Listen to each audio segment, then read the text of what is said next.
Ayan guys, good morning po at isang mapagpalang araw po sa ating lahat. At andito na naman tayo guys sa ating kitchen at tayo po ay magluluto ng sinigang na bangus. Ayan guys, ito po yung ating bangus, 2 pirasong bangus po yan. At ito po yung ating mga gulay, sibuyas, luya, sili at kamatis. Ito po yung ating ihalo, yung puso po ng saging. Ayan, nahimay na rin natin siya guys, natanggalan natin yung nandito sa kanyang gitna. At ito po yung ating mga pampalasa. Ayan guys, inuna ko na pong nagpakulo ng tubig na pangsabaw natin sa ating bangus. At ito na nga guys, nagpapakulo na po tayo.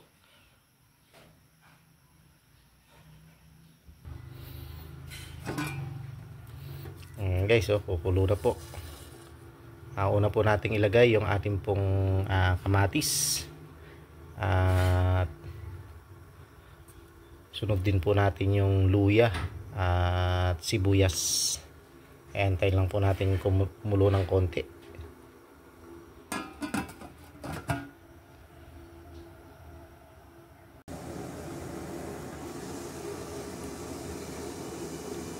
Ayan guys, kumukulo na po at ilalagay na po natin yung ating pong kamatis.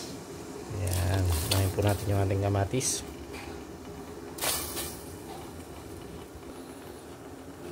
Ayan guys, hintayin lang po nating malusaw po yung ating kamatis para po masarap yung ating pong sabaw. At mag-add po ako ng konting mantika guys. Yan.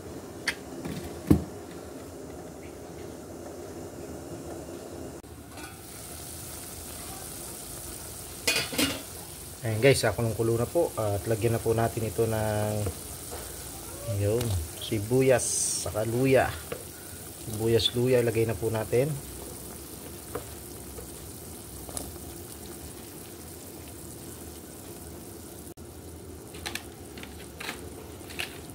Yan guys, habang kumukulo, lagyan na rin po natin ito ng pampaalat, patis. Tansyahan lang guys.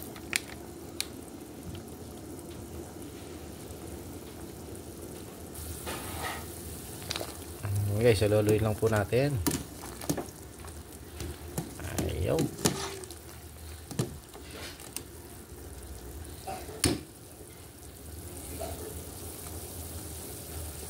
Ayan guys, takpan muna natin at pakuluan lang natin ito ng mga 1 minuto. Ayan guys, check lang po natin. Ayaw.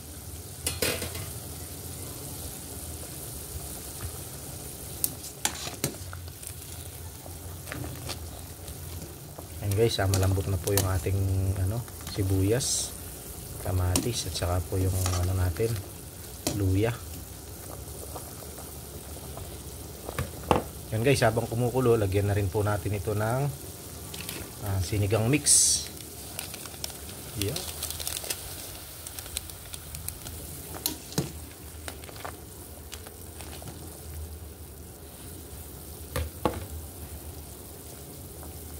Yan guys, pagkatapos nating ihulog po yung sinigang mix, ilagay na po natin itong bangus. Yan.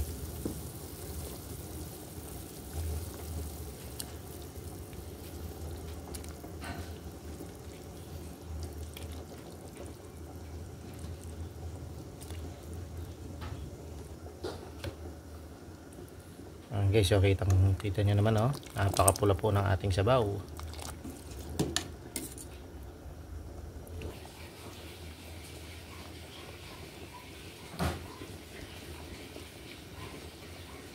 Ayan guys, kumukulo na po at ilagay na po natin tong ating mga gulay. Ayan guys, ito po yung bunga ng saging, puso ng saging na hinimay.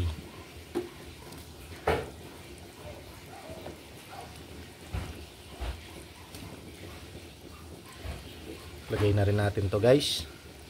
Yo.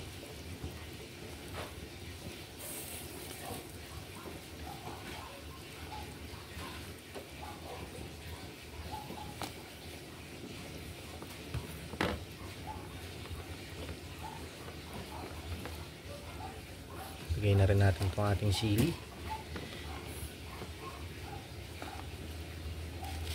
At lagyan na po natin ng pampalasa.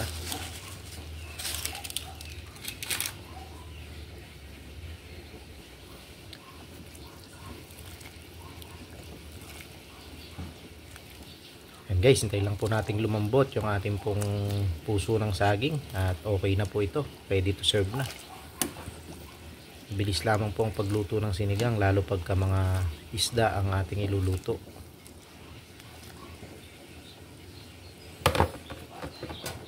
Yan guys, takpan muna natin at balikan po natin ng mga 2 minutes. Ayan guys, after 2 minutes po, check natin. Yo, kumukulo na.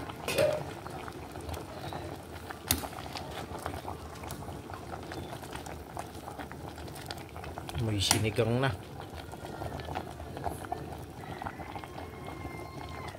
Ayan guys, tikman lang po natin kung sakto po yung timpla.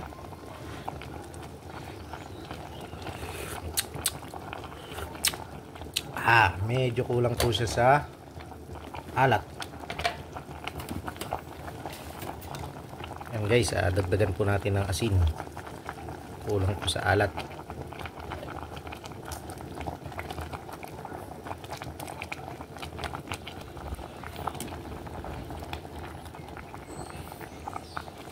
Ayan guys, kulong-kulo na po siya. Tikman ulit natin.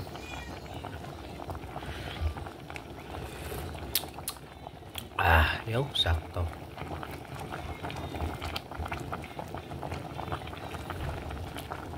Yan guys, off na po natin at ready to serve na po ang ating sinigang na bangus with puso ng saging.